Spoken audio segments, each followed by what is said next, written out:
Before we get started in Dharma talk, please join me in invoking the Buddha's name 3 times. Namo Shakyamuni Buddha. Namo Shakyamuni Buddha. Namo Shakyamuni Buddha.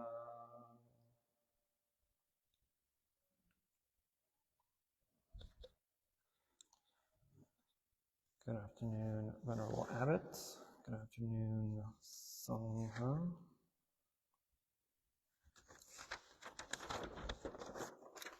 So today we're on our final journey of the Lotus Sutra, chapter 28. It has been quite a festive journey through these past several months, or how long has it been? A year? Over a year? But anyway, so the chapter 28 is essentially a pseudo conclusion to the entire Lotus Sutra. This chapter titled The Encouragements of Bodhisattva Samantabhadra, or Universal Worthy, or Universal Great Conduct Bodhisattva. And so in this chapter, the Bodhisattva Samantabhadra is toward the end of this assembly, the assembly that the Buddha was teaching the Lotus Sutra. Samantabhadra arose and kind of said some last-minute words to conclude the assembly. And he noted to the Buddha and to the assembly that the greatness of the Lotus Sutra, the importance of the Lotus Sutra, the power that the Lotus Sutra has. And if we've read the Lotus Sutra, or if you have not read the Lotus Sutra, or you've been with us during these talks on the Lotus Sutra, there are a few main characteristics of the sutra. There are a few kind of morals of the story, right? What is, actual question, what is the prominent teaching that the Lotus Sutra is trying to portray? I'll move this so you can see everyone's beautiful faces. What is the main teaching that the Lotus Sutra is providing us? Actual question. Fine. Mm-hmm. That we all have Buddha nature. We all have Buddha nature. Yes, that we all inherently have the Tathagata Garbha, Buddha nature, which is the ability that all sentient beings have the causes and conditions to attain Buddhahood, full enlightenment. So,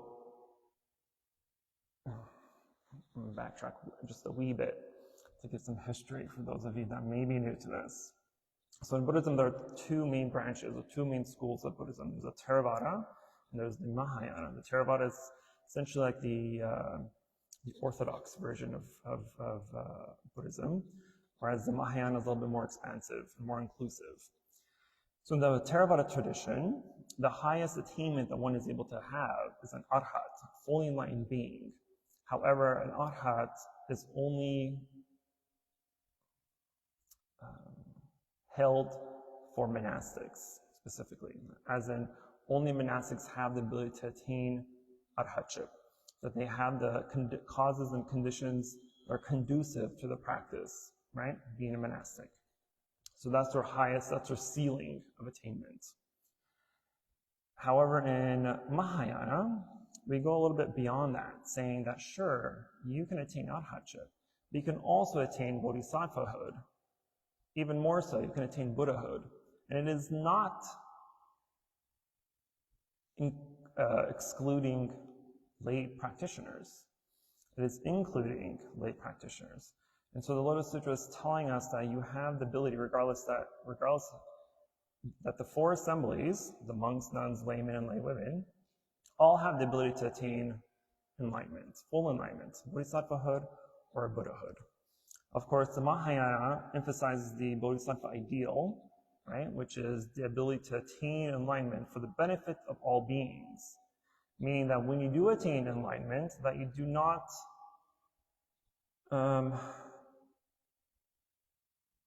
give up and go to parinirvana, right, which is your final birth, your final life, parinirvana. But that instead that you continually come back to be reborn into the Saha world in order to help all others attain enlightenment as well. And only when all other sentient beings have attained enlightenment that you can say, okay, my job is done. Now I can finally rest as well. So that is all our ideal. That's all our main practice, right? Our main practice is to attain bodhisattvahood and to live our lives as bodhisattvas. And so in this chapter, it introduces, well, it more fully introduces Samantabhadra Bodhisattva, universal worthy. He is mentioned a few times throughout the sutra, but this chapter is dedicated to him. However, this chapter is not expansive enough to really give enough details about the Bodhisattva. So usually we get our background of Samantabhadra from other sutras, like the Avatamsaka Sutra, the Flower Dormant Sutra. There's another sutra called the Meditation on Samantabhadra Bodhisattva, which is a beautiful, beautiful sutra. That is a visualization meditation on Samantabhadra and his symbolism. So sometimes, unfortunately, we don't have a statue of Samantabhadra here, but if you see statues of Samantabhadra, he is typically riding on a 6-tusked elephant that has 7 legs, that is walking through a field of 7 lotuses. And Samantabhadra is holding up a unblossomed lotus flower. And this unblossomed lotus flower, I really wish we had a picture. I don't know if I don't have a picture. Just in your mind, just pretend there's a lotus flower in my hand. Oh, so like Avalokiteshvara, so there's 2 lotuses on her hand, right? So the shorter one is an unblossomed lotus flower. And when we are doing this visualization meditation on Samantabhadra, if you do it correctly, and have that visualization and see that unblossomed lotus. This unblossomed lotus is symbolizing our practice, our dedication toward the path.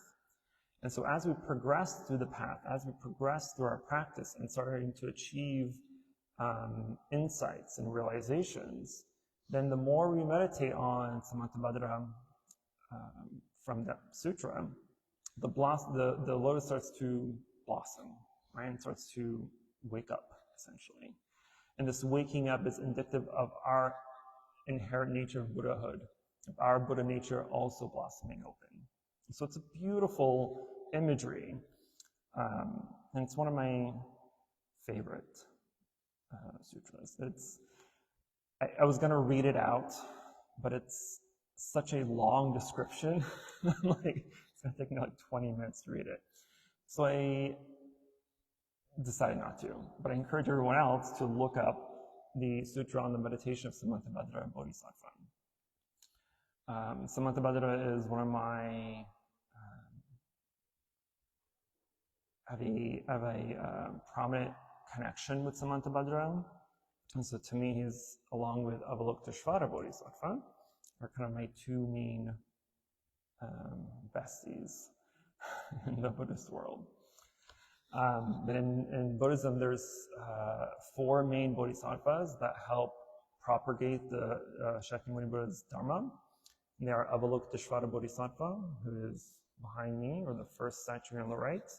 Then it's Manjushri Bodhisattva, Samantabhadra Bodhisattva, and Kshitigarbha Bodhisattva. And Kshitigarbha is the fellow in the far right corner. So these are the 4 main bodhisattvas, 4 great bodhisattvas in Mahayana Buddhism. And so you'll see them, see their names in almost every, at least one of the names, almost every Mahayana Sutra. for the most part. That and Shariputra, who is one of the Buddha's 10 main disciples. Anyway, back to this chapter. I'm off topic, as usual. So this chapter is describing the moments of Samantabhadra, explaining the benefits of the Lotus Sutra. And he promises that those that he's providing encouraging words, right? And these encouraging words are to propagate the Lotus Sutra, to bring forth the Bodhi resolve, to uphold, read, recite, explain, and write out the Lotus Sutra. So this line of text about propagating, reading, reciting, and writing out the Lotus Sutra is mentioned more than a dozen times throughout the sutra, because it's emphasizing the importance of being able to fully comprehend the Lotus Sutra. Because if you read the Lotus Sutra superficially, especially for the first few times, it's going to read like a children's storybook or like a mythological, describing all these mystical beings and magical places arising and coming to the world, and saints and bodhisattvas arising from the earth and coming down from the sky, and there being 7 tall trees high. So it's very symbolic, and it's very easy to get distracted and to read too literally into these descriptions, which is not the way we read sutras in Buddhism. And so it's really important to have some background information about what these symbolisms mean, because every single instance where these out-of-worldly things are mentioned has this very specific meaning. It doesn't just mean in, what chapter is it?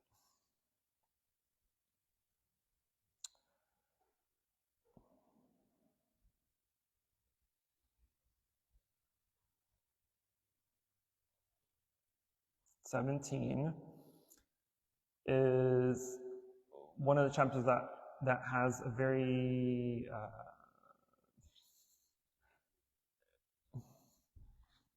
that's what I'm looking for. It just reminds me of a fiction novel. I don't know how to explain it.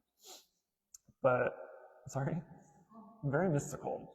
And so it's really easy to not believe what you're reading. It's easy to dismiss the text for being unrealistic, right? But we have to understand just exactly what these things mean. Bodhisattva is emerging from the earth. It doesn't literally mean the earth is opening it up and people are just spitting out from hell or something, right? That's not what it's meaning. When we're describing the height of Buddhas and Bodhisattvas coming from other worlds, right? In one of the chapters, when Bodhisattva Medicine King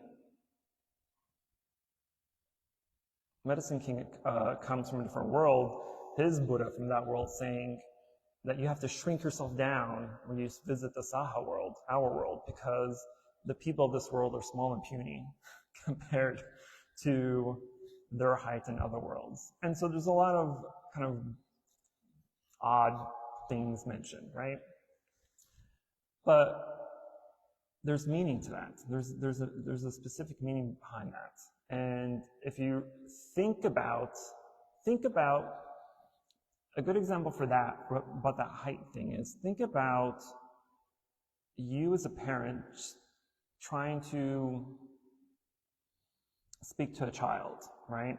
You don't speak to them as an adult. You don't speak to them from a high up, right? You typically want to lower yourself down to their level and speak to them that way, right? So they can have eye contact, they know that this is a serious situation or whatever it may be, but you're at their level. You're at the capacity that they're able to comprehend and understand and pay attention. Likewise, it's the exact same way that when the bodhisattvas come to our world and they're so high, right, we're going to look up to the sky, and they're like, no, let me come down to your level so that you can feel more comfortable. That way we can have eye contact and you don't have to strain your neck looking up at this giant monster. And so there's a lot of things we really have to truly understand. And so the Lotus Sutra isn't a sutra or a discourse that I recommend to those that are new to Buddhism, because it's not going to make any sense to you. And there's a lot of background teachings and information that needs to be understood first. Because the Lotus Sutra, other than saying that there's a universal ability that all beings are able to attain Buddhahood, right? That's the main message of the sutra. But the sutra also teaches other important practices. It's teaching the Four Noble Truths, the Eightfold Path, the Six Perfections, the Paramitas, the 12 links of dependent origination, and the mastery of meditation. And so if you're reading this without knowing what those teachings are, it's not going to make any sense to you. And if you're reading other descriptions of height and abilities and supernatural powers and other things, it's not going to make any sense to you either. So if you were to read the Lotus Sutra, just at least have some background information in Buddhism first. Otherwise, you're going to get lost, and it's going to probably scare you, and you're not going to believe anything that the discourse says. But if we, besides of all these descriptions and imagery that the sutra provides, the core message of the sutra is still the same. It does not change. And that core message is saying that we are all interconnected beings, that we all have the ability to gain enlightenment by looking deep within to discover and to hold and to attain that Buddha nature that we all inherently have. And to practice compassionately, to practice generosity, to practice loving kindness, to practice deep understanding, deep listening. And that these are the main ways that one can attain enlightenment. As I was going through my notes last night, I decided that I'm going to split this teaching into two. And so for this session, I want to continue talking specifically on just this chapter. And then in a few weeks, when I'm teaching again, I want to go in a little bit more about Samantabhadra Bodhisattva. Samantabhadra Bodhisattva is, as we'll chant soon, he's also named the Bodhisattva of Great Action, because he is a Bodhisattva that is keen to do. Why am I drawing a blank all of a sudden today? Not enough coffee, apparently. That the Bodhisattva Great Action, Samantabhadra, is a Bodhisattva that, just like Avalokiteshvara Bodhisattva, that comes in various forms, that would be conducive to your practice and understanding. So like in chapter 25, that's the chapter dedicated to Avalokiteshvara Bodhisattva, it's mentioned that he, she, it can appear to you in various different forms, in 32 different forms, right? Depending on what you need in that moment. And so if you would prefer to listen to someone give you advice that is either your same age, older than you, same gender, same beliefs, whether you want someone older or younger, man or woman, kings, nurses, doctors, whatever form that you believe is most trustworthy, the Avalokiteshvara would come to you in that form to teach, to provide guidance. Likewise, Samantabhadra does the same thing.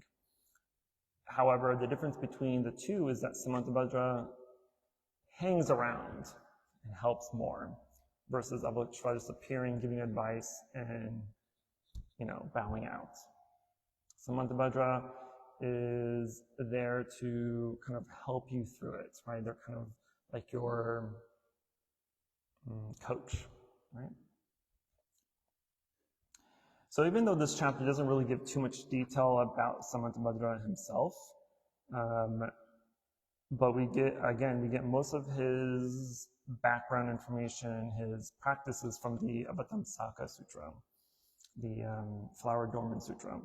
And in that sutra, it mentions Samantabhadra's 10 great vows, which we chant in a few different ceremonies.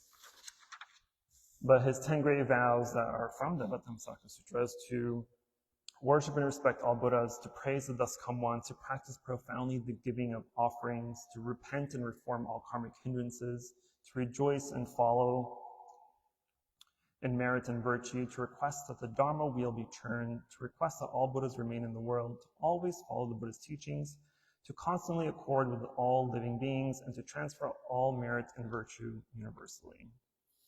And so in our next session, I'll go in more detail about those 10 great vows, because those 10 great vows are important vows, not just for Samantabhadra, but for ourselves as well.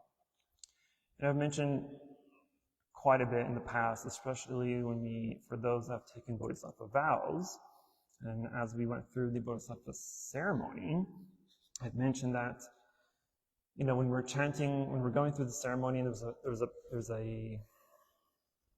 was a section where the participants make a great Bodhisattva vow, right? And I always encourage everyone to make their own vows. That way it's more personal to you, that you have something that is yours, that you promise something to yourself so that you can keep yourself accountable, right, for your practice. Because that's essentially what the 5 precepts are for. So when those that take the 3 refuge to 5 precepts, right, that is indicative of them being officially Buddhist and dedicating themselves to the practice. And these 5 precepts aren't laws and regulations. They're not something that's going to send you to jail if you don't adhere to them. These are common sense items: to not kill or to protect life, do not steal, do not lie, do not commit sexual misconduct, and to not take intoxicants that are harmful to yourself and others. Does that sound very religious to you? No, it sounds very practical, very straightforward, very common sensey. And so, for those that want to take those vows, again, these are not laws and rules and regulations. These are promises to yourself. No one's forcing you to take these vows. No one's forcing you to commit yourself to this practice. So when you take those vows, you are keeping yourself accountable for your thoughts, speech, and actions. Because everything that we do arises from those 3 senses. Not senses, but those 3 items: thought, speech, and action. Everything starts as a thought, right? And so think of a situation that maybe you're arguing with somebody. As non-mindful, meditative, responsible beings, some of us may not think deeply when there's an argument happening. We're not really listening to what is being said. Instead, we're already rehearsing what we want to retaliate with. What comeback do we want to provide? What worst thing can I say to them that they've told me, right?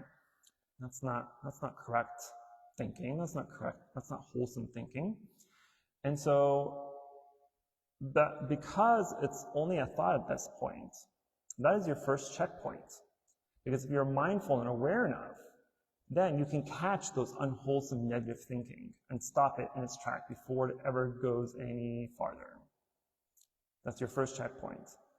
But let's say you sped through that checkpoint and flipped off the cops at the checkpoint, and you're like, nope, I'm still going. And now you've spat out those unwholesome negative things, right? And now the cops are chasing you.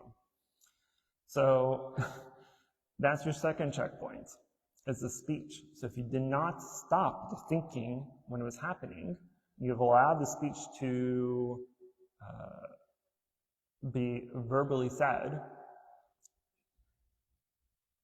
you can still stop yourself at that point, right? Because how many times have we said something mid-sentence and stopped because we realized we were either wrong or is not appropriate, or whatever it may be, right? Every once in a while we stop mid-track, mid-speech, mid-sentence to stop from what we want to say.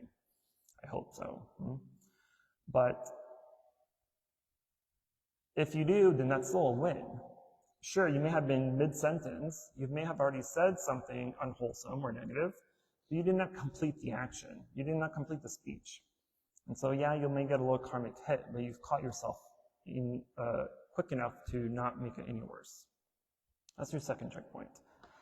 If at that point you still continue to blabber on and to continue speaking unwholesomely and negatively, now it may turn into action. This action, depending on the situation, may become violent, right?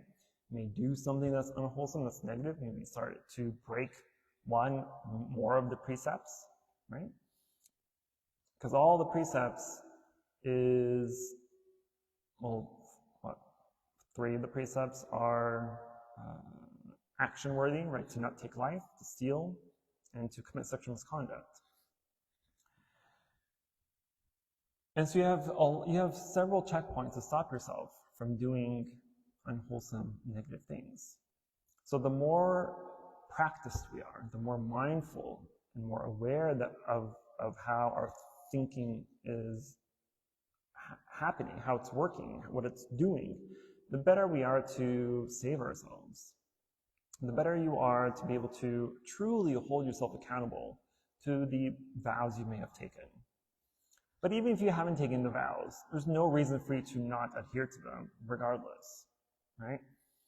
Because these vows are to protect you and to protect others, right? None of these vows, sure, they do help you, but they are more to help others, to not take life. That's not your life. You've committed killing for somebody else. Now you've taken someone's husband or wife or child or significant other away from them. That's harm. Stealing, you've taken something that was not yours or not given to you. Maybe you've taken something valuable, something that was sentimental to someone else. That's unwholesome. Sexual misconduct is essentially not, how can I say this in a nice PG way? To not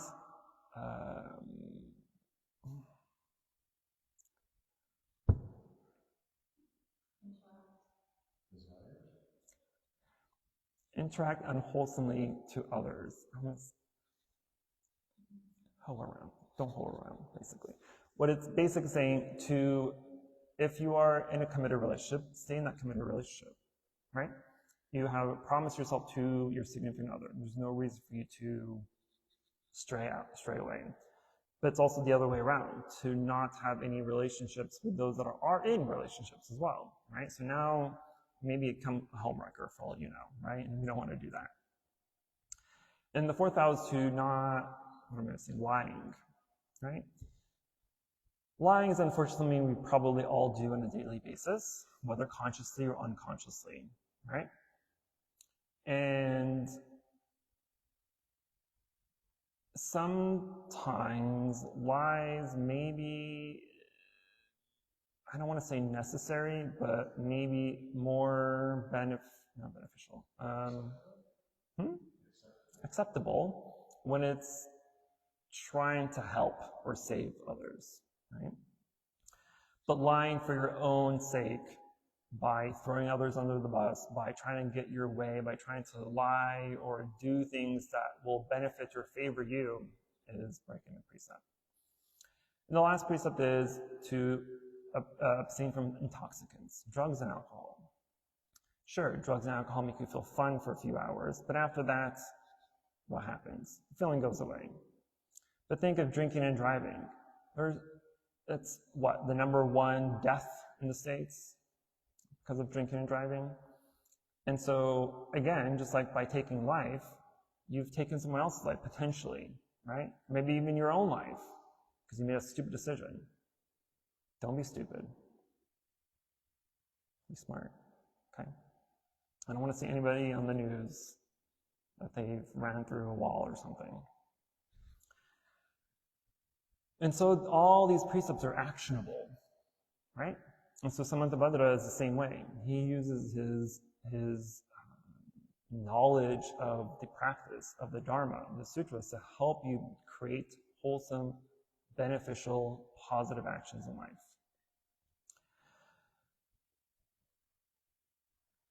how did I run out of so much time?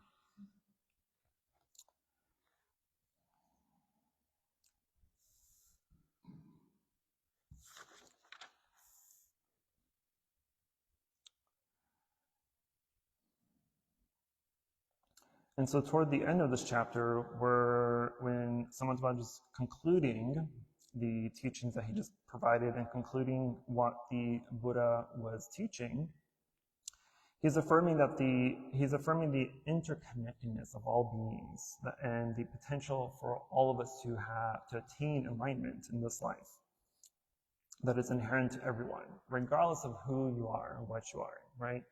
If you can breathe, you have Buddha nature. Well, I guess some beings don't breathe, but you know what I'm saying. If you're alive, you have the ability to become a Buddha. And so by practicing the Dharma, by practicing the Lotus Sutra specifically, and that's mentioned in this chapter, that practitioners are able to embrace faith, overcome obstacles, and dedicate themselves to the Bodhisattva ideal of working for the welfare of all sentient beings. And so this kind of goes back to those that have taken Bodhisattva vows. And so when you take the 5 precepts, yeah, they help others, but they're more for you to help yourself, to keep yourself accountable. But then in a few years, if you decide to take the Bodhisattva vows, right, you're taking the 10 major vows and the 48 minor vows, so you have 58 vows in total. These vows are more for the benefit of others. And so now that you've helped yourself for a few years by practicing the 5 precepts, now it's time to help others. And so you take the Bodhisattva precepts in order to do just that.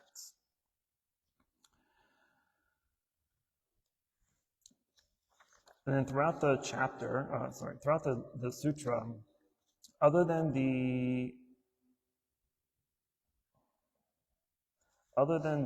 repeated mention of everyone able to attain enlightenment, it is also emphasizing the actual practice of the Dharma. And not just reading, because if you are just reading, then you're just becoming a scholar. You're just filling your mind with information, right? That's only one side of the stick. What you need to also include with it is practice, because if you only study without practice, then you're just a scholar. If you only practice without studying, then you're just following superstition for the most part. So you really have to include both of them in your practice. You have to study and you have to practice, because you can't really know something. You can't attain any valuable insight or aha moments unless you do both. Sure, you can read and it'll make sense to you superficially, but it's not really going to penetrate you in a very significant way. And so in every single chapter of the Lotus Sutra, it's mentioning the importance of actually doing, not just knowing, right? Same thing with, just think of if you've started a new job. Sure, you can sit down in a classroom or a training session and they can tell you all this information how to do your job. But until you actually do the job, nothing's going to really make sense. But if they throw you in to do the job without training you first, then it's also not going to make any sense. So you need two. You need both of them. Likewise, we need both aspects to our practice. We need to study, we need to learn, to gain that knowledge in order to gain insight. Because knowledge is learned, insight is attained. So it's very important to actually commit, not just say, okay, I know this. Maybe I'll become a better person. Probably won't. Until you do it. So that's the emphasis throughout this sutra. Okay, my time's up, unfortunately. So I'll stop here, and I will allow everyone to, if you have any questions, concerns, emotional outbursts. Yes, sir. We have some first-time visitors, and I wonder if it might be helpful in case they see the names of these bodhisattvas as they're chanting. Would you pronounce them for them real slowly so they can somehow remember them? Because you know those as well. Which ones we chant in being? Avalokiteshvara is one, right? Avalokiteshvara. It's so hard for me to say them slowly. Avalokiteshvara, who is the bodhisattva to our left, or the first right bodhisattva. And then there's Manjushri, which we don't have a statue of. And then there's great conduct and great action, which is Samantabhadra, but we don't spell it out Samantabhadra, then we say great action.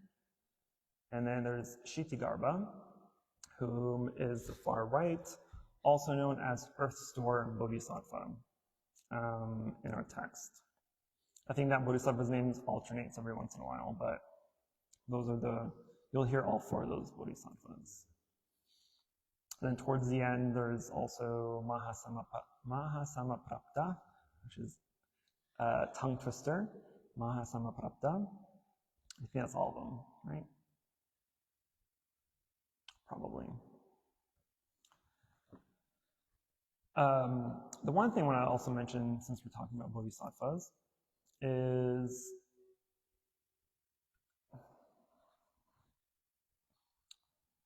the bodhisattvas in Buddhism. So bodhisattvas are essentially saints, right? And in some texts, the gender of the bodhisattvas alternate between he and she, or him and her, but truly all bodhisattvas in Buddhism are androgynous, right? So if you look at the statues, for instance, you'll notice that even though you may backtrack. If you look at all the bodhisattvas, they all share qualities of feminism and masculinity, right? And that's a beautiful symbol because it reminds us that it doesn't matter who or what you are. We all have the ability to gain enlightenment. We all have the ability to become bodhisattvas and Buddhas, regardless of gender. It's even mentioned in chapter...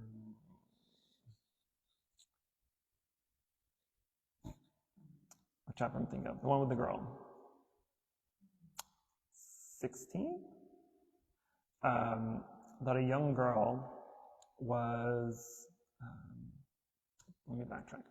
I think it was Shariputra in the sutra where he was kind of debating with another monk saying that, and again, this is back in the Buddha's time when the Samantabhadra was debating that women could not attain enlightenment. How dare they? Sexism. But then the Bodhisattva that's in the assembly at the time was debating back, saying that's not true. Like, are you not listening to our teacher saying, regardless of who you are, you can attain Buddhahood? Like, how dare you say otherwise, right? But anyway, and then the Buddha was mentioning, again, recollecting the story of a Naga princess who was 8 years old, I think it's mentioned in the chapter, and that she appeared and essentially was arguing Bodhisattva. When she appeared, she offered the Buddha a jewel, Mani jewel, and the Buddha accepted. And she asked the Bodhisattva, how quickly did the Buddha accept my offering? And he said, very quickly. And she was like, well, watch me become a man, since that's what you want, and become enlightened to a Buddha even quicker than that. And so she transformed, she aged, transformed into a man, transformed into a Bodhisattva, went through all the steps of attaining enlightenment, and then appearing as a Buddha. And so then she was like, yeah, and what? See? This is possible. And so that's the reason you'll very rarely see statues of bodhisattvas that are very feminine or very masculine, that they will always be androgynous and they'll have all features, both features. And I think that's a beautiful symbolism. Okay. Again, I'm still talking. Questions, concerns, emotional outbursts? Yes? May I ask a question about meditation? Sure. I was thinking about holding a total meditation retreat, but it's in regards to enlightenment and a little bit of what we were discussing. So, is my understanding that enlightenment is basically like the process of removing certain things, like the aggregates. It's a process of removal. It's not like something that is like an addition unto us. It's like removing all of the junk, Mm-hmm. all of the selfishness, the self-centeredness, the greed, the anger, the lust, and all these things, right? Mm-hmm. So, if that's accurate, and when I go into meditation and I start to focus on the aggregates that are arising throughout the day, and I can finally get to the root cause of them, and I'm able to see this with such clarity, and I'm given visions of like where all of this started. I've got to getting too overwhelmed with things that I like. Say I'm doing this Monday through Friday. I'm not gonna wait till Friday to go over all the things I witnessed Monday through Friday, right? So I'm doing this on a daily basis. At the same time, it's getting to the point where it's like I'm viewing all of the actions, not actions, but the thoughts in my mind, because I stopped doing the outward actions in my everyday life, but I'm witnessing the thoughts that are coming up. And I'm starting to feel like a lot of remorse and guilt and all of this stuff, which I know is like also probably a sign of like some deep ignorance or something like that. But I still feel this immense remorse for the way that I'm thinking when I'm interacting with people, whether that is like for myself, it's like a lot of judgment or fear that's arising. What would you suggest if you would be meditating and you're seeing all of this darkness? Like, what do you do with that? Stop thinking. Okay. What overcomes darkness? The light. And so you're seeing all these negativities, all this darkness, which is there, right? And it's not necessarily about removing things, right? Because enlightenment is, I use the example of, let's say you just got out of the shower, right? And you look in the mirror, and the mirror is all foggy because it's heat, right? And so you're using different things to try to clean the mirror. Maybe use the towel first. You're using a damp towel, but now there's streaks and there's little fuzzies, right? So it's not clear enough yet. But then use your hands to wipe off the mirror. And now all the fuzzies are gone, but it's still streaky. So then you decide to use a dry, clean cloth to wipe it all off, and now it's clearer, right? And so our practice is the same way. You have to use multiple steps, multiple tools in order to remove the obstacle. In this case, the obstacle is the heated, foggy mirror, right? And so when you're meditating and those emotions or negativities arise, whether you feel remorse or sad or whatever it may be, those may not, that doesn't just mean you have to remove them, right? But instead you really just have to care for them. They're arising because they're not wanting to leave. They're arising because they want attention. They're arising because the mind is saying, hey, this is a problem that needs to be recognized, that doesn't necessarily need to be kicked out. Because if you kick it out and not really do anything about it, you didn't learn anything from it. You can't just cut it away. I'm like, okay, I'm done with you. But why was it there in the first place? Why did it arise? Why did it seek attention? Right? And so when those things arise, if you practice my why meditation, you go through the why, if you've done that, but still have not gone to the point where you can say, this is exactly it, you're not there yet. Because now that you're asking, what do I do? It means you haven't asked why enough times yet. From what I'm getting is that it's kind of like a cleansing process. Like I feel like I've gotten like deep, but not to the root. And I guess it's just not, I shouldn't move on to the next thing until I get to that first one. You can. But if it's something that's constantly arising, then you don't skip it. Don't skip it.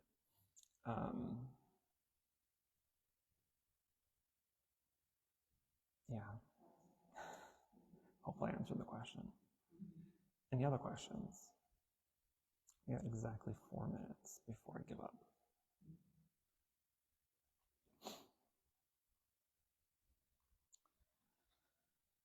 Okay, well, if there are no questions, I do want to announce that next Sunday at 9 a.m. we have an extremely auspicious occasion next Sunday.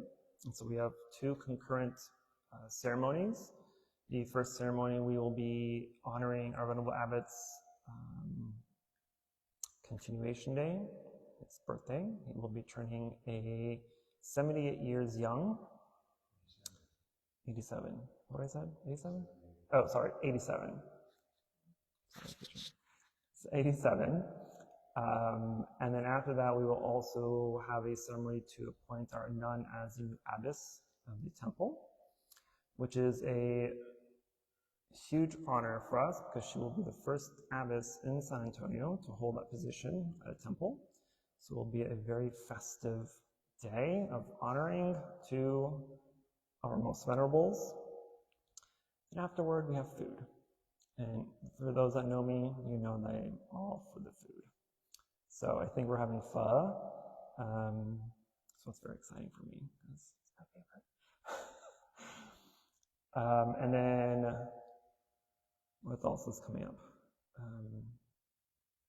Our retreats, we have our winter, I call it winter, but there's no winter in Texas. Our year-end, I should say, probably a better term. Our year-end retreats, our one-day meditation retreat. That will be on Saturday, December 14. So I encourage everyone to please participate in that retreat. It is a full day, as the title suggests, so we will start at 6 a.m. and end at 6 p.m. I promise you it's not that bad, right? It's not that bad. But this is one of our 2 main retreats that we have in the year. So early in there, we have the 8 Precepts retreat. Our 8 Precepts retreat is also a full day, but the main objective of that retreat is to essentially live the day as if you were a monk or a nun, right? So you do all the routines, all the chanting sessions and chores and whatnot that the monastics do in a very condensed version, of course, because it's only 12 hours. And our life revolves around a 19-hour day, so we're missing on a few things.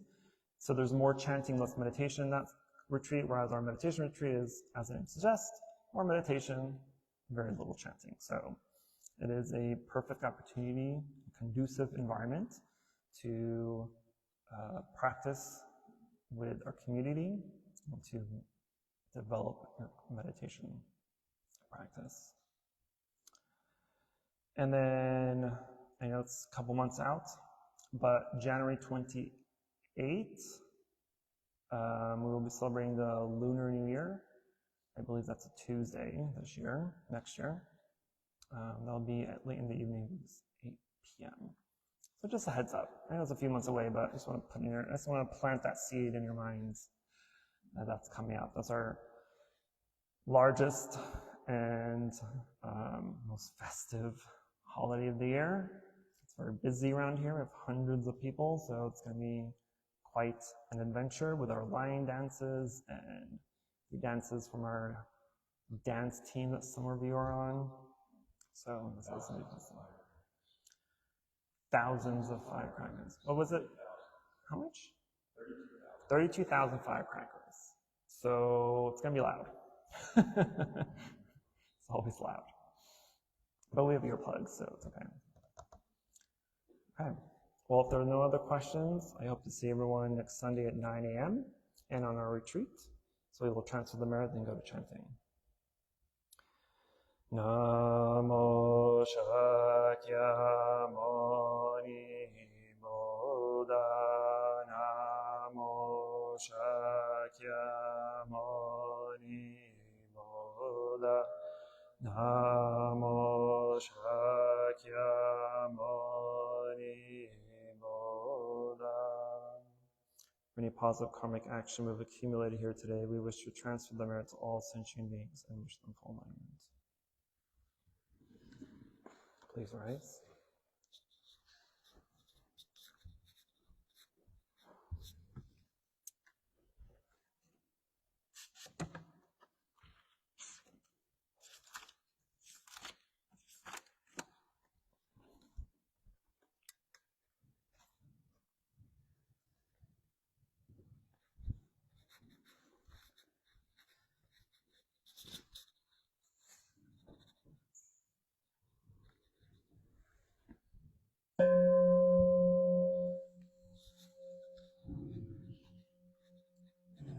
Incense in the censer now is burning all the Dharma. In every place auspicious clouds appearing, our sincere intention thusful. As all Buddhas now share perfect body, homage to the incense cloud canopy, Bodhisattva and great Bodhisattvas.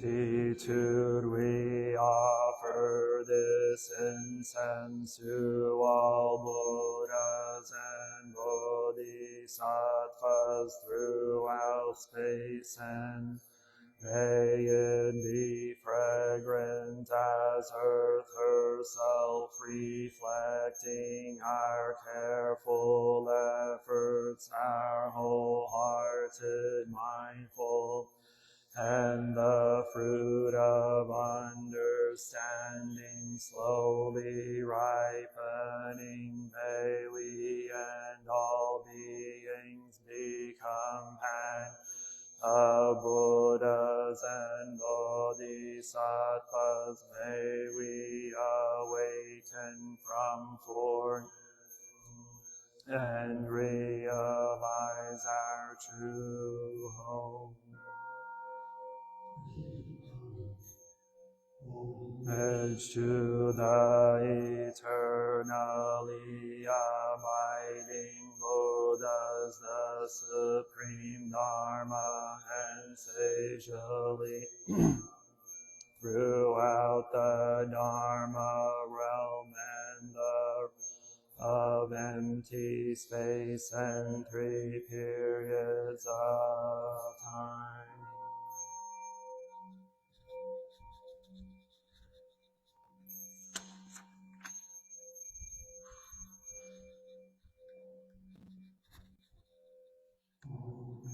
To the fundamental teacher Shakyamuni Buddha, Maitreya, honored future Buddha, Manjushri, great wisdom, great Bodhisattva, all Dharma guarding Deva Bodhisattva, and the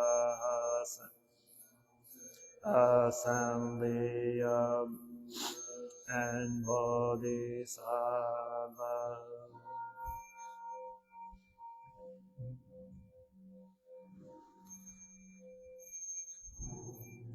To Amitabha Buddha in the land of ultimate bliss, Avalokiteshvara, great compassion, Bodhisattva, great strength, Bodhisattva, her stored great vow, Bodhisattva, and the assembly of great pure seed, Bodhisattva.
surpass profound and wonderful Dharma, difficult to encounter in hundreds of millions.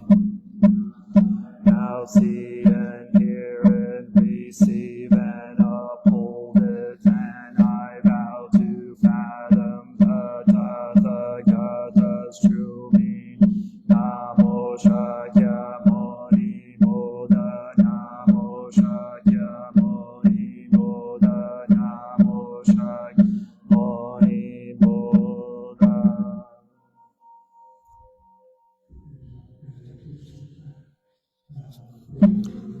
Briefly, in this world I am grateful and joyful to hear the Lotus Sutra. How hard to be born a human again, but I might hope to hear once more the Lotus Sutra. The Buddha moon is hidden the sun, not yet arisen.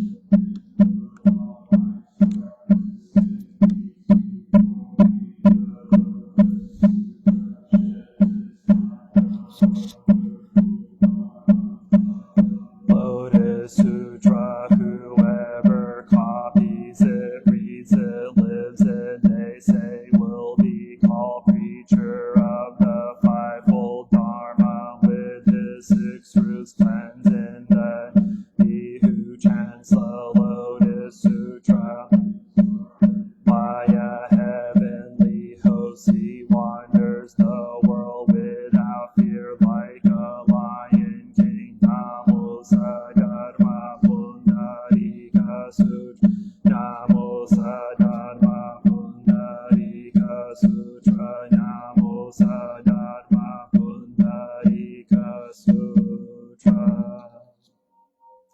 Please go to tab 2, page 32.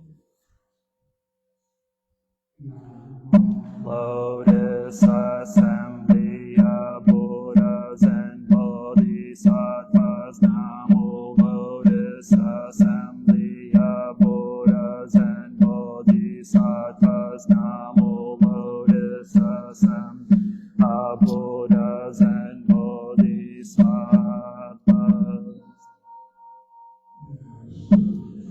Of the Lotus of the wonderful law, chapter 4, belief and understanding. Then at the time Mahakashyapa spoke to the assembly and said, we have heard the Buddha's voice teaching, and we can dance for gain what we never had before. The Buddha declares that the voice hearers will be able to attain Buddha.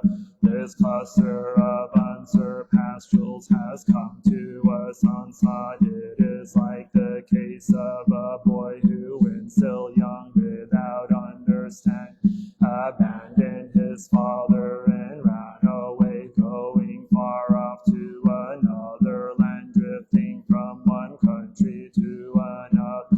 For over 50 years his father, distressed in thought, searched for him in every direction, till worn out with search, he halted in a certain city. There he built a dwelling where could indulge the 5 desires. His house was large and costly, with quantities of gold, silver, seashell, agate, pearls, lapis lazuli, elephants, horses, oxen, goats, carts, and carriages, field for farming, grooms and other people in great number, thousands, 10,000s, millions surrounded and paid reverence. He enjoyed the constant favor and consideration of the rulers. Such was his vast wealth, the great power and influence. But as he grew old and decrepit, he recalled his son with greater distress than ever, day and night, thinking of nothing else. Now the time of my death draws near. Over 50 years have passed since that foolish boy abandoned storehouses full of goods, what will become of them? At this time the impoverished son was searching for food and clothes, going from village to village, from country to country, sometimes finding something, other times finding nothing. Starving and emaciated, his body broke out in sores and ringworm as he moved from place to place. He rocked the city, shifting from one job to another until he came to his father's house. At the time the rich man had spread a large jeweled canopy inside his gate and was seated in a lion throne, surrounded by his dependents and various attendants and guards. The impoverished son, observing how eminent and distinguished his father, suppose he must be the king of a country or the equal of a king. Alarmed and full of wonder, he asked himself why he had come here. Secretly he thought to himself, if I linger here for long, be seized and pressed into service. Once this thought had occurred to him, he raced from the spot and inquiring where there was a poor village, went there in hopes of gaining employment. The rich man at the time, seated on his lion throne, saw his son in the distance and silently recognized who he was. Immediately he instructed a messenger to hurry after and bring him. Son, crying out in terror, sank to the ground in distress. This man has seized me and is surely going to put me to death. To think that my search for food and clothing should bring me to. The rich man knew that his son was ignorant and self-abased. He will never believe my words, will never believe I am his father. So he employed an expedient means, sending some other men to thus a one-eyed man, another puny and uncouth, completely lacking in imposing appearance, saying, speak to him and tell him to remove excrement and filth, and will pay him twice the regular wage. When the impoverished son heard this, he was delighted and came with the messengers and worked to clear away excrement and filth and clean the rooms of the house. From the window the rich man would constantly observe his son, thinking how his son was ignorant and self-abasing and delighted in such menial labor. At such times the rich man would put on dirty ragged clothing, take in hand a utensil for servant, and go to where he was, using this expedient means to approach him, encouraging him to work diligent.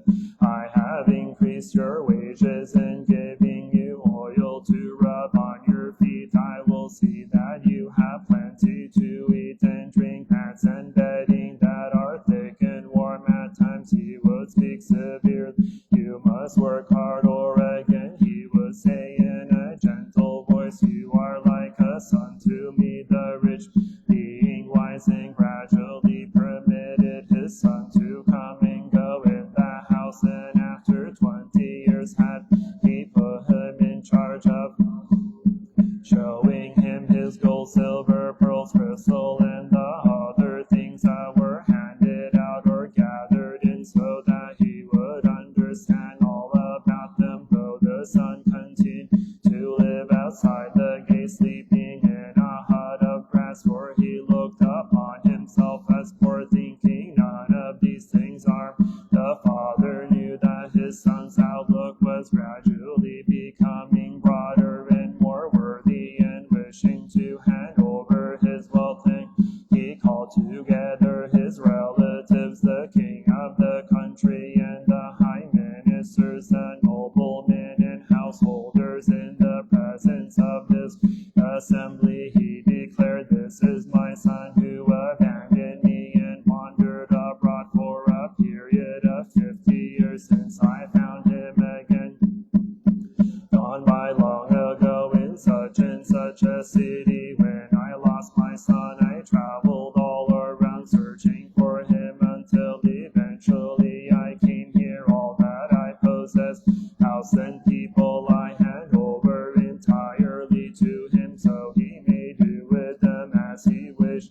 Santa, how had been for humble and self-abasing in outlook, but now he had received from his father this huge bequest of rare treasures, along with the father's house and all his wealth and goods. He was filled with great, having gained what he never had before. The Buddha too is like this. He knows your fondness for the petty, and so never told us you can attain Buddhahood. Instead, he explained to us how we could become free, of how carry out the lesser vehicle and be voice hearer disciples. And the Buddha commanded us to preach the supreme way.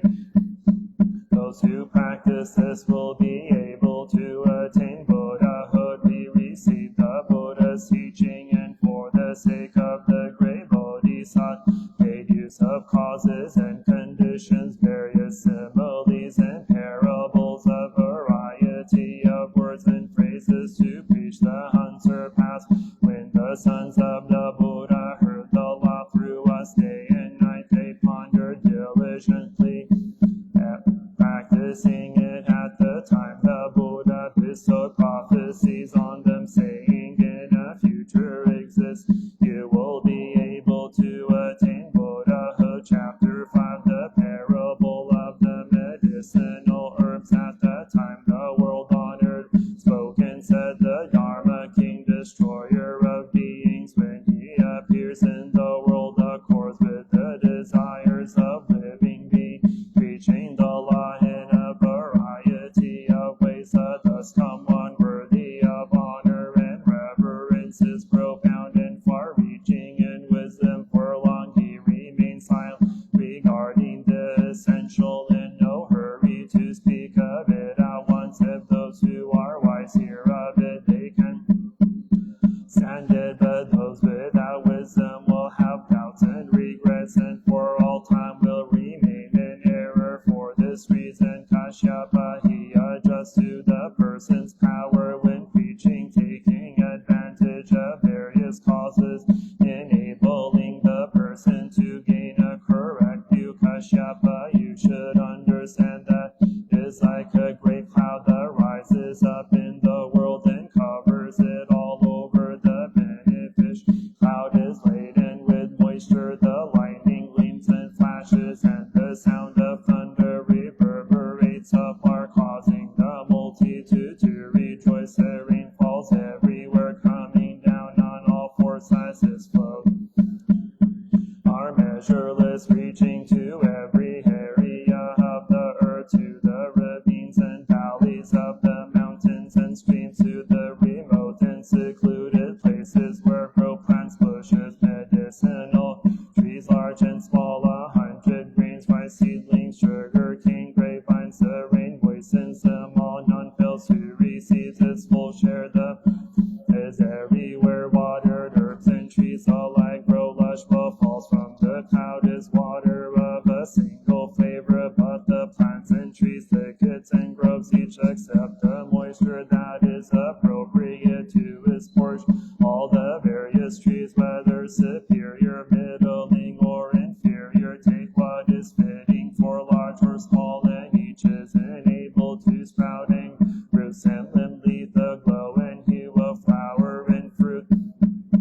To them all are able to become fresh and glossy, whether their allotment of substance nature is large or small. The moistening they receive is one, but each grows and flourishes in its own way. The Buddha is like this when he appears in the world, comparable to a great cloud that covers. Oh, for the sake of living beings, he makes distinctions in expounding the truth regarding phenomena. The great sage, the world honored one, to heavenly and human beings, in the midst of all beings, pronounce these words: I am the thus come one, most honored of two-legged beings. I appear in the world like a great showers moisture upon all the dry and withered living beings, so that all are able to escape suffering, gain the joy of peace and security, the joys of this world and the joy of nirvana. All you heavenly and human this assembly, listen carefully, and with one mind all of you should gather around and observe the one of unexcelled honor, peace and security to living beings. I have appeared in the world, and for the sake of this great assembly, I preach the sweet dew of the pure law. This law is of a single flavor, that of emancipation, nirvana, with a single wonderful sound. I expound and unfold its meaning constantly for the sake of the great vehicle. I create causes and conditions. I look upon all things as being universally equal. I have no mind to favor this or that, to love one or hate another. I am without greed or attachment, and without limitation or hindrance.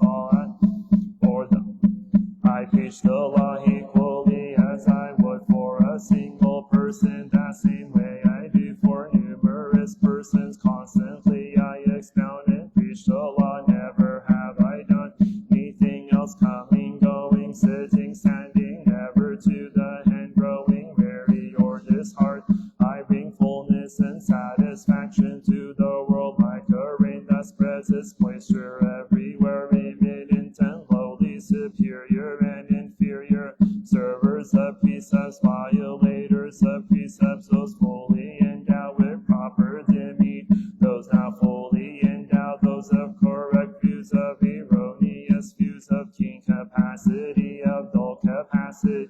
I cause the Dharma reign to reign on all equally, never lax or neglectful. When all the various living beings hear my law, they receive it according to their power, dwelling in their different environments. Some inhabit the realm of human and heavenly beings, of wheel turning, sage king, Shakra, Brahma kings. These are the inferior medicinal herbs. Some understand the law of no outflows, are able to attain nirvana, to acquire the 6 transcendental powers, and gain in particular the 3 understandings, or live alone in mountain forests, constantly practicing meditation and gaining the enlightenment of Prateka Buddhas. These are the middling medicinal herbs. Still others seek the place of the world-honored one, become Buddhas, putting forth diligent effort and practicing meditation. These are the superior medicinal herbs. Again, there are sons of the Buddha who devote their mind solely to the Buddha. See and compassion, knowing that they themselves will attain Buddhahood, certain of it and never doubting. These I call the small trees, those who abide in peace in their transcendental powers, turning the wheel of non-regression, saving innumerable millions of hundreds of thousands of living beings. Bodhisattvas such as these I call the large trees. The equality of the Buddhas preach, reign of a single flavor, but depending upon the nature of the living being, the way in which it is received is not uniform, just as the various plants and trees each receive the moisture in a different manner. The Buddha employs this parable as an expedient means to open up and reveal the math, using various kinds of words and phrases and expounding the single law. But in terms of the Buddha wisdom, this is no more than one drop of the ocean. I rain down the Dharma rain, filling the whole world, and the single flavored Dharma is practiced by each according to individual's power. Chapter 6, bestowal of prophecy. At the time the world-honored one, having finished reciting these verses, made an announcement to the great assembly. Now to this monks, when I employ the Buddha, I to observe Kashyapa. Here I see that in a future existence, after innumerable kalpas have passed, he will be able to attain Buddhahood. In future existences, he will offer alms and enter the presence of 3,000 billion Buddhas, world-honored ones. For the sake Buddha wisdom, he will carry out Brahma practice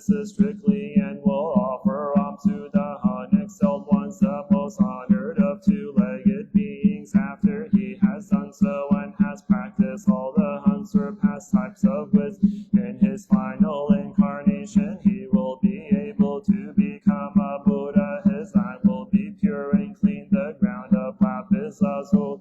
Many jewel trees will line the roadsides with golden ropes to mark the roads, and those who see it will rejoice. It will pleasing fragrance with heaps of rare flowers scattered around, and many kinds of strange and wonderful things for its adornment. The land will be level and smooth without hills or depressions. The multitude of bodhisattvas will be beyond calculation, their minds subdued and gentle, having attained great transcendental powers. They hold and embrace the great vehicle strippers of the Buddha.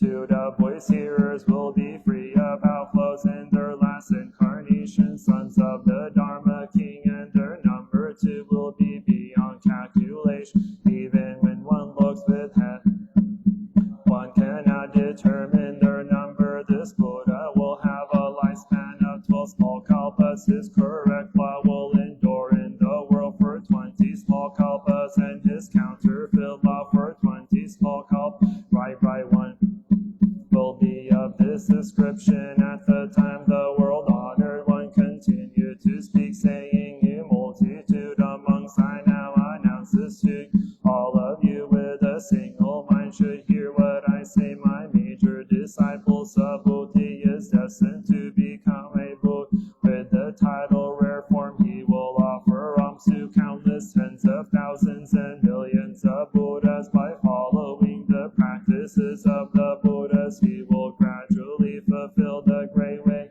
In his final incarnation will acquire the 32 features in the Buddha's law. Will be many bodhisattvas, all of them with keen capacities, turning the wheel of non-regression. That land will constantly be adorned with bodhisattvas. A multitude of voice hearers will be beyond calculation. Their standings and exercising the 6 transcendental powers, they will dwell in the hate emancipations and possess great authority and virtue. The Buddha will have a lifespan of 12 small kalpas. His counterfeit law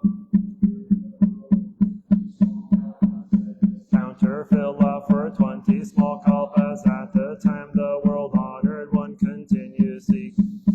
You multitude of monks, listen all of you with a single mind, for in what I speak there is nothing that from the truth. Katyana here will give various kinds of fine and wonderful articles as offerings to the Buddhas, and after the Buddhas have entered extinction, he will raise 7 jewel towers and present flowers and incense offerings to their relics, and in his final incarnation he will gain Buddha wisdom and achieve impartial and correct enlightenment. His land will be pure and clean, and he will tens thousands of millions of living beings, and will receive offerings from all the 10 directions. This Buddha's brilliance no one will be able to equal. This Buddha title will be jumbled great light bodhisattvas and voice hearers, cutting off all forms of existence.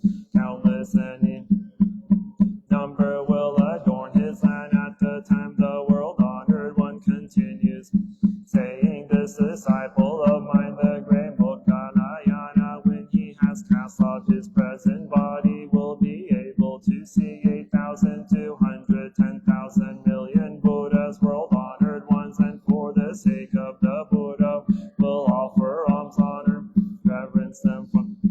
Buddhas are he will constantly carry out Brahma practices, and for immeasurable kalpas will uphold and embrace the Buddha's law. When these Buddhas have passed into extinction, he will raise 7 jewel towers with golden implements to mark the spot for all time, and flowers, incense, and music presented as offerings in memorial towers of the Buddha. Step by step he will fulfill all the duties of the bodhisattva, and in the land called mind delight will be able to become a Buddha. Nimtanam sandalwood fragrance, this Buddha's lifespan will be 24 kalpas, constantly for the sake of heavenly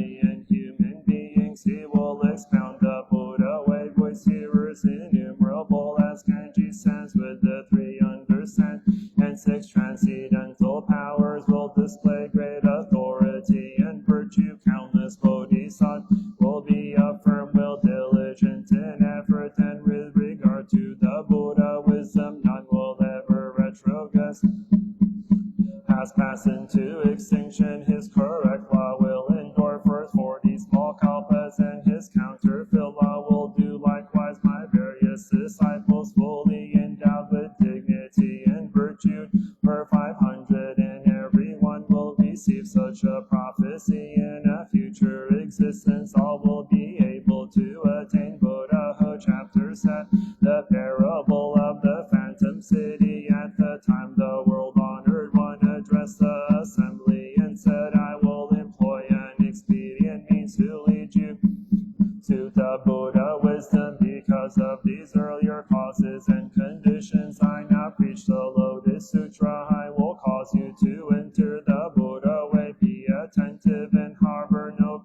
Suppose there was a stretch of steep bad road in a remote wasteland with many harmful beasts, a place moreover without water or grass, one dreaded by people. A group of countless thousands and 10,000s wanted to pass over the steep road, but the road was very long and far stretching, extending 500 yojanas. At the was a leader well informed, possessing wisdom of clear understanding, and determined mind, capable of saving endangered persons from evil difficulties. The members of their group were all worried, heartened, and said to their leader, we are now exhausted with fatigue and wish at this point to turn back round. The leader thought to himself, these people are truly pitiful. Why do they wish to turn back and miss the many rare treasures ahead? At the time he thought expedient means deciding to exercise his transcendental powers. He conjured up a great walled city and adorned its mansions, surrounding them with gardens and groves, channels of flowing water, ponds and lakes with double gates and tall towers, and pavilions all filled with men and women. As soon as he had created this illusion, he comforted the group, saying, have no fear, you enter this city, and each amuse himself as he pleases. When the people had entered the city, they were all overjoyed in heart, all had a feeling of ease and tranquility, telling themselves that they had been saved. When the leader knew they were rested, he called them together and announced, now you must push forward. This is nothing more than a phantom city. I saw that you were weary and exhausted and wanted to turn back in mid-journey.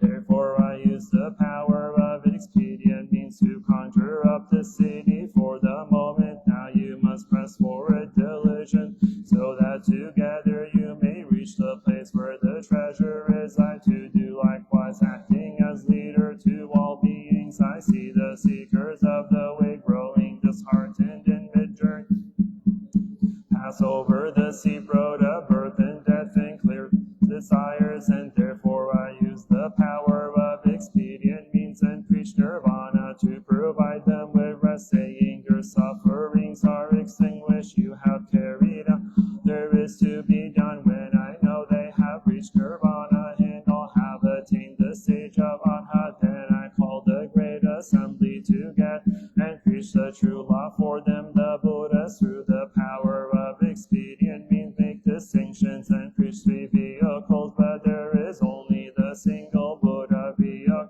The other two nirvanas are preached to provide a resting place. Now I expound the truth for you. What have attained is non-extinction. For the sake of the comprehensive wisdom of the Buddha, you must diligence. If you gain enlightenment in the law of the Buddha with his comprehensive wisdom and 10 powers, and are endowed with the 32 features, then this will be true extinction. The Buddhas in their capacity as leaders preach nirvana to provide a rest, but when they know, they lead you onward to the Buddha wisdom. Please go to tab 9, page 171.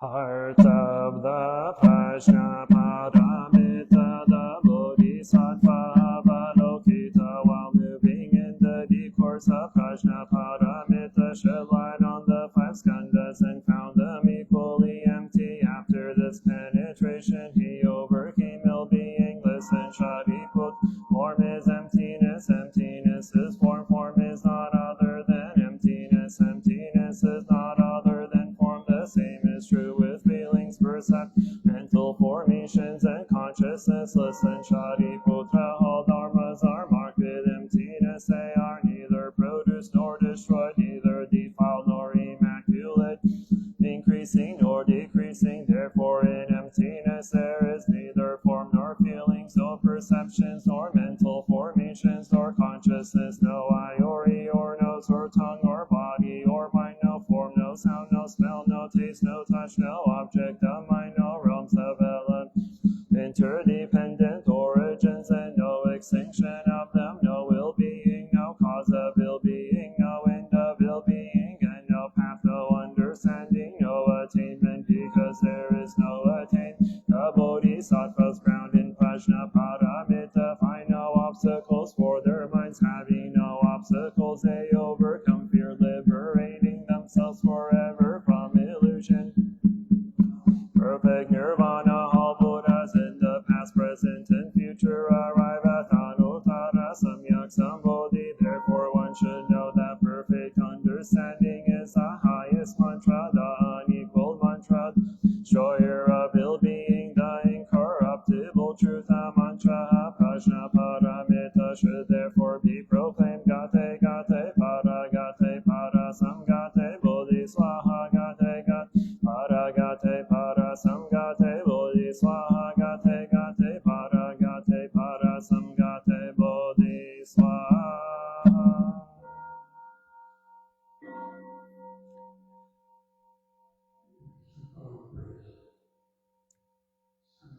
Jinn beings are limitless. I vow to liberate them. Afflictions are endless. I vow to eradicate them. Teachings are.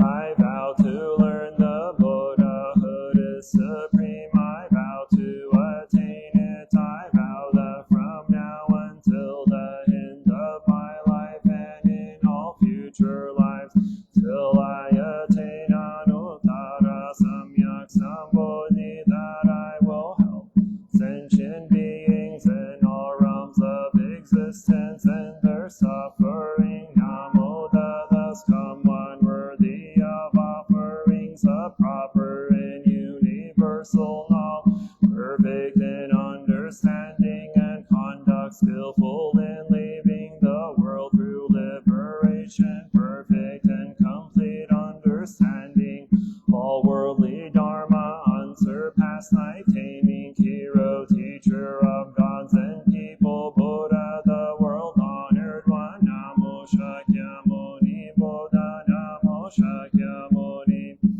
Namo Shakyamuni Buddha, Namo Avalokiteshvara Bodhisattva, Namo Avalokiteshvara Bodhisattva, Namo Avalokiteshvara Bodhisattva, Namo Mahasamapapta Bodhisattva, Namo Mahasamapapta Bodhisattva, Namo Mahasamapapta Bodhisattva, Namo Shiti-garbha Bodhisattva, Namo Shiti-garbha Bodhisattva, Namo Shiti-garbha Bodhisattva, Namo Manjushri Bodhisattva, Namo Manjushri Bodhisattva, Namo Manjushri Bodhisattva, Namo Samantabhadra Bodhisattva, Namo Bodhisattva, Namo Samantabhadra Bodhisattva, Namo Maitreya Bodhisattva, Namo Maitreya Bodhisattva, Namo Maitreya Bodhisattva, Namo Great Pure Sea like Bodhisattvas, Namo Great Pure Sea like Bodhisattvas, Namo Great Pure Sea like Bodhisattvas, Namo Deva guarding Bodhisattvas, Namo Deva guarding Bodhisattvas, Namo Deva guarding Bodhisattvas.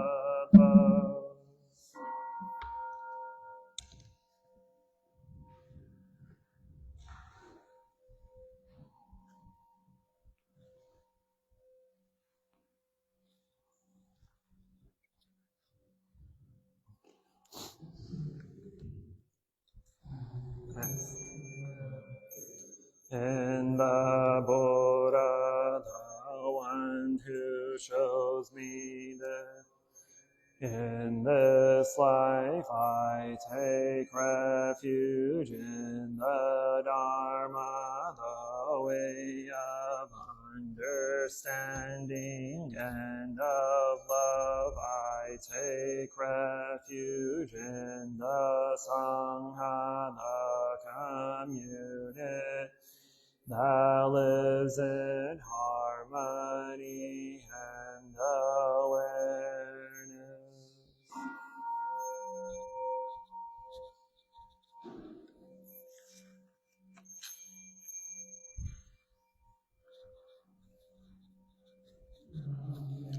In the refuge of Buddha, I clearly see the path of light and beauty, and though dwelling in the refuge of Dharma, I learn to open many doors on the path of transformation. Dwelling in the refuge of Sangha, shining light that supports, keeping my practice free of obstruction.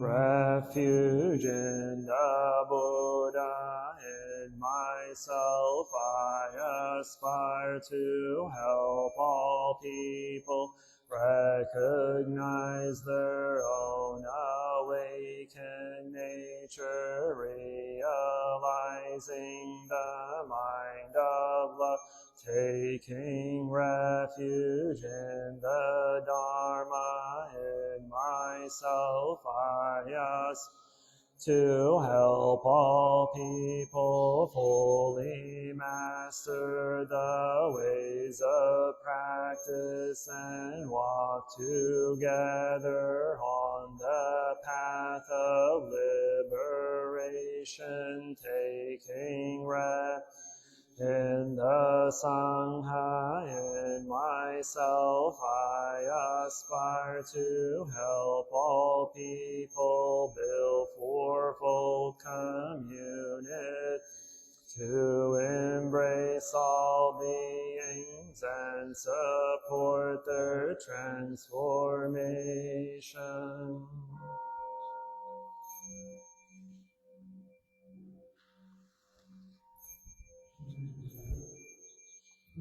Citing the sutras, practicing the way of awareness, gives rise to benefits without limit.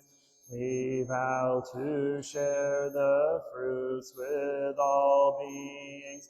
We vow to offer tribute to parents, teachers, friends, and numerous beings who give guidance and support along the path.